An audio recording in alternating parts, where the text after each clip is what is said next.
stop losing yourself. And I've been there. You might have been there. You might are already in it or not out of it yet. But let's talk about it.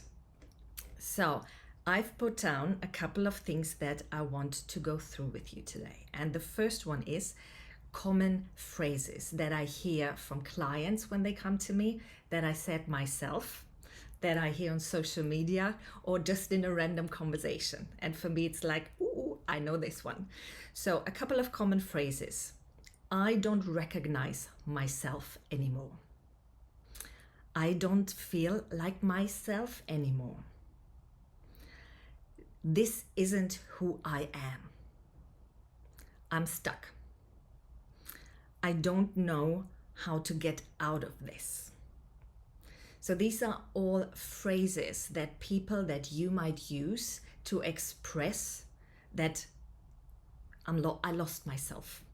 I don't know where I am on my path with myself, who I am anymore. Now you might think this is usually happening after big life changes, but it doesn't. It can happen at any time. I have a client and she came to me and she just got married. She has a job she likes. They moved to China. She settled in. She feels happy. So her life, good. She said, everything is good. But something feels off. I feel stuck. So just so you know, there doesn't have to be a big thing, a big change. It can just happen. And what's behind it, behind all of these phrases, behind your feeling that you're stuck, is very simple. It's you're fighting yourself. We get to more of that later, step by step, but just so you know, it's the inner fight you have with yourself. There is misalignment. If you're in the spiritual realm, you might know that you have energy blocks. It's stuck. It doesn't flow anymore. I do traditional Chinese medicine here, and my doctor said your qi isn't flowing. Yeah, it's stuck. Energy is stuck. Misalignment. For my client that I just told you about, it's misalignment because her brain tells her something different than her body. All fancy different words, all meaning the same. You are fighting with yourself. But before we get to that, I want you to know one thing, because you might see that in it's quite popular now, like quantum jumps, like do your affirmations and your life is changing, and new identity. And I even working on a course that's called Identity Edge. But the thing is, we often think that this isn't me. Here in this phrase, I don't feel like myself anymore. This isn't who I am. I behave in a way that's not me. But the truth is, it's all you. It is all you. There's no one else. It's you. What you have to bear in mind is that you are capable. You have the capacity of every identity, literally. You go from Mother Teresa. I don't know if you guys know Mother Teresa, but she was a lady and she helped many, many people, many, many children, was known for her good heart. And it's like this statement, like you're like Mother Teresa, yeah? So you have the capacity to act, think, behave like Mother Teresa.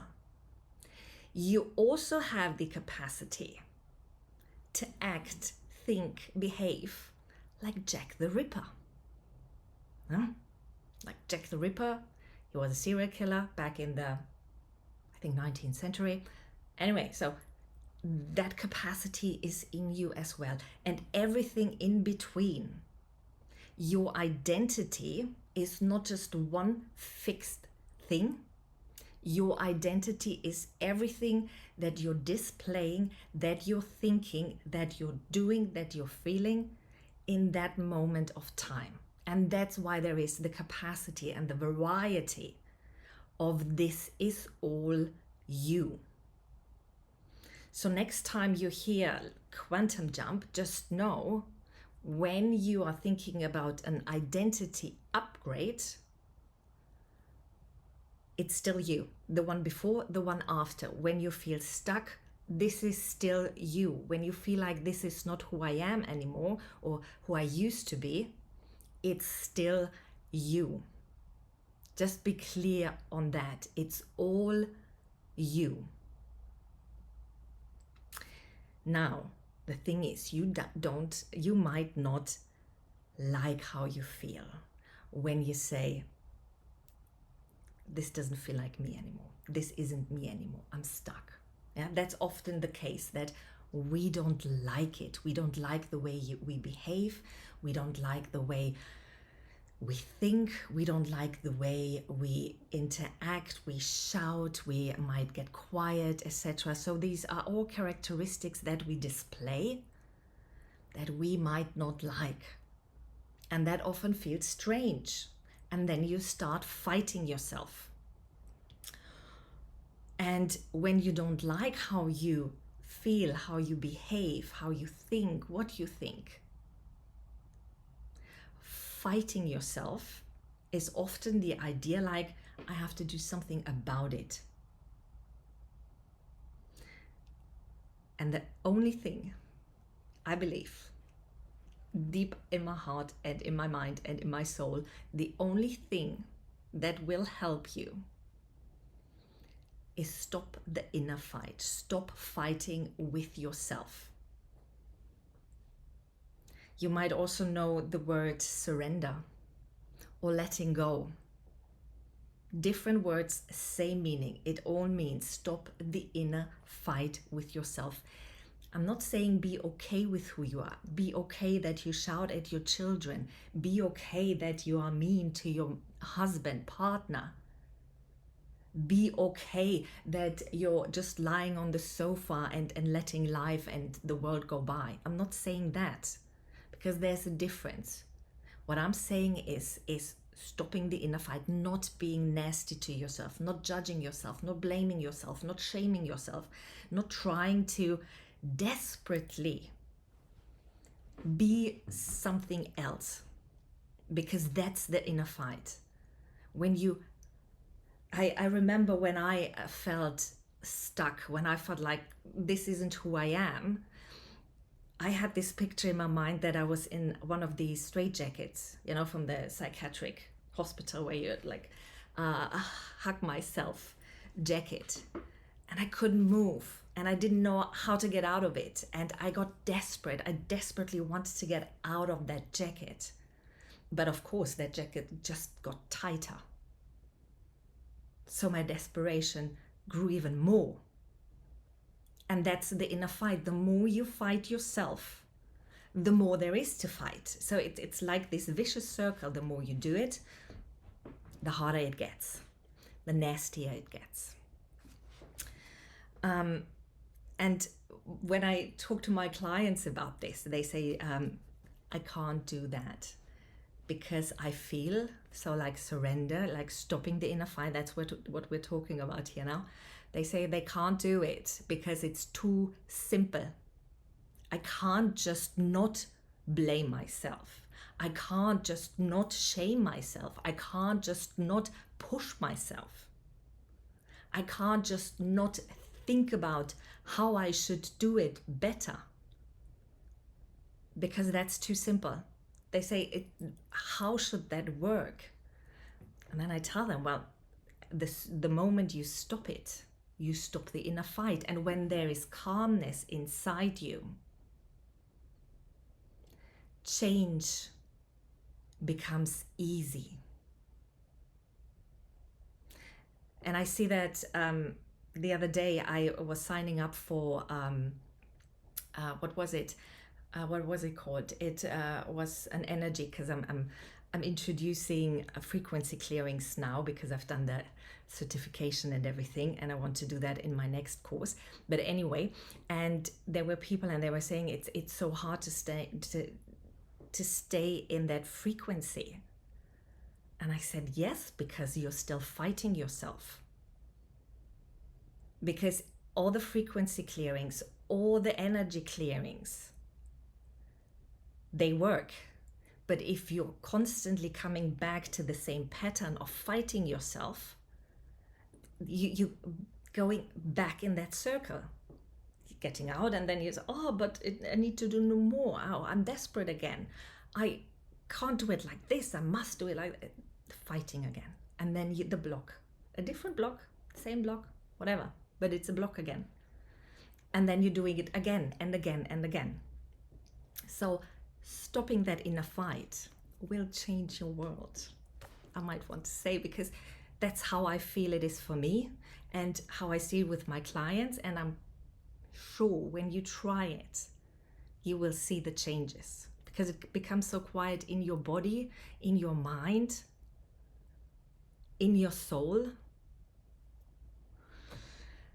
Another thing they say, they can't do the surrendering, the stopping the inner fight, because it feels too uncomfortable. Now that is something that we're going deep into in the course, because that's emotional regulation.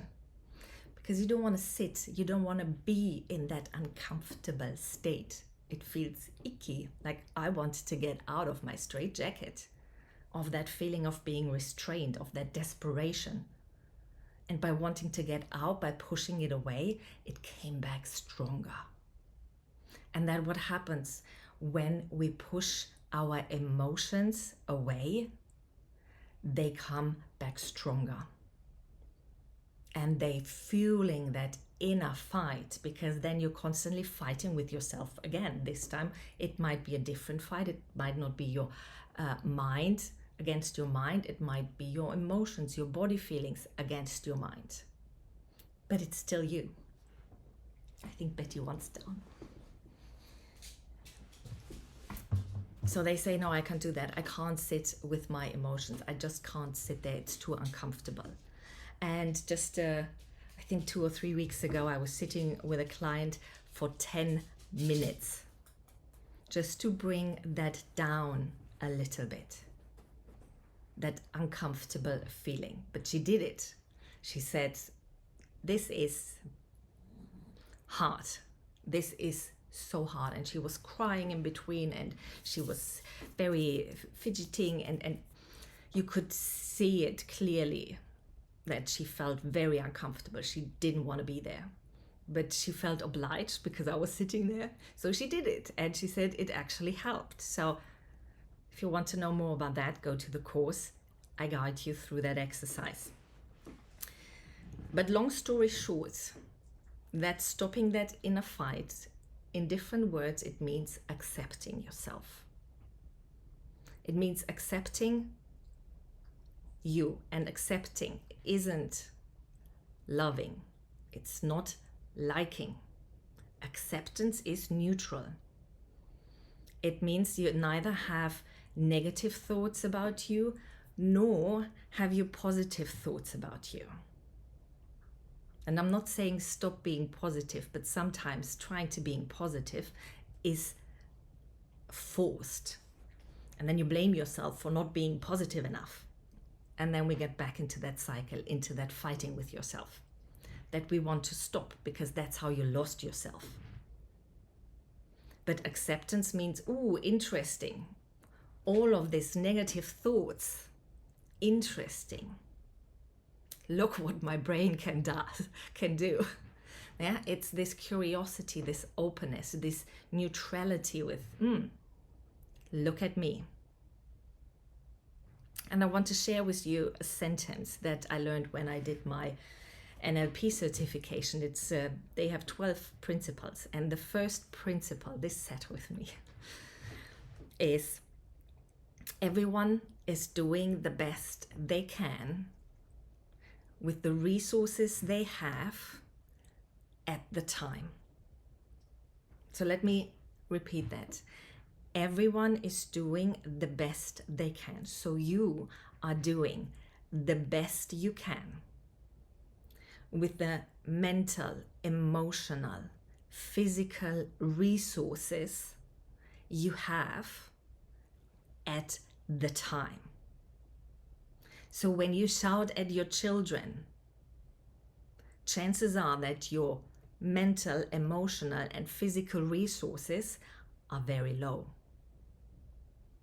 That's a reason. It's not a justification, don't get me wrong. People do shitty stuff. It's not a justification, but I want you to remember that sentence for yourself. You're doing the best you can with the resources you have at the time.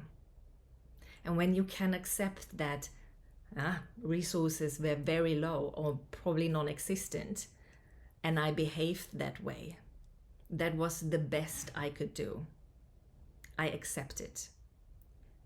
You might have other feelings with it, about it, for it, fine, but don't shame, blame, and judge yourself. There is no need.